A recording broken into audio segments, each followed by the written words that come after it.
What's up, League fans, and welcome back to the Blame Game for the first round of playoffs of the Summer Split Season 6. I'm Mark Z, and each week after the LCS, I take a look at the top Reddit comments in the post-game discussion thread to decide if the blame there is justified or not.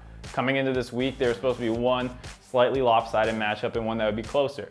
However, we ended up with two series that weren't particularly competitive.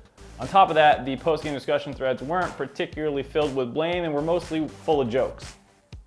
C9 convincingly won their series in 4 games, and there was a minimal amount of blame spread around Envy. Most of it had to do with their champ pools, though it wasn't particularly barbed. I'm not really sure what there is to say about this that hasn't been said at some point over the course of the season. It's pretty well known that Envy solo laners don't play the meta stuff nearly as well as their comfort champions. In top lane, they played 17 unique champions, and in mid lane, they played 15. That's beginning to stretch the definition of champ pool into champ ocean. Their drafts always had an extreme focus on flex picks to the point that you could probably call it tunneling. Funnily enough, in Game 4, when they could have flexed their solo laners, giving Pantheon the top matchup versus Gnar and sending Lissandra mid versus LeBlanc, they opted not to do it. I think it's fair to criticize Envy for their drafts, but they were also behind in individual skill and teamwork versus C9. Moving on to TL versus CLG, the blame was centered around two Team Liquid players in Fabi and Dardoch. I'm going to pass on the Fabi topic as I covered that basically in my previous video. The Dardoch blame was centered around the fact that he's been playing over-aggressive and had a pretty poor series overall. I want to come at this Dardoch topic from a different angle than I usually prefer to, which is just looking at in-game mistakes.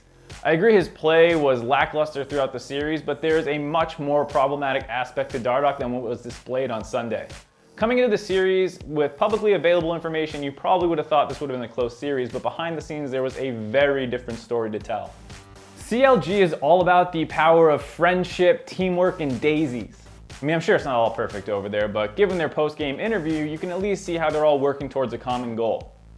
It's a struggle, definitely, but the guys also bring me up as well, and outside of the game, I'm pretty sure we're just like super caring and looking out for each other all the time, and all it is about translating that in game. You know, frustration is going to happen and stuff like that, but it's important to know that we're just here to improve and win just like anyone else, and we're not like out to get each other or anything like that.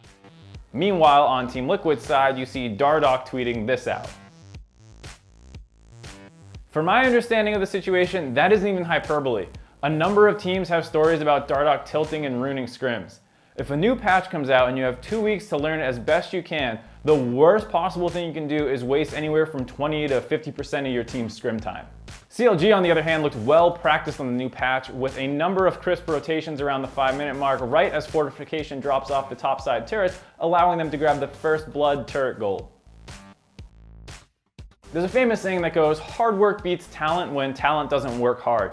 It's pretty presumptuous of Dardoch to think that he's so talented that he can waste that much of his team's time and still win. Of course, that isn't really his mentality, as it comes from an inability to control his emotion over being just that egotistical.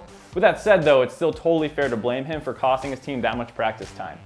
This week's unsponsored High Five Comment of the Week award goes to Voyboy, or Ronaldo if we're trying to keep it on Reddit. There's nothing quite like an appropriate SpongeBob meme to warm all our hearts just a little bit.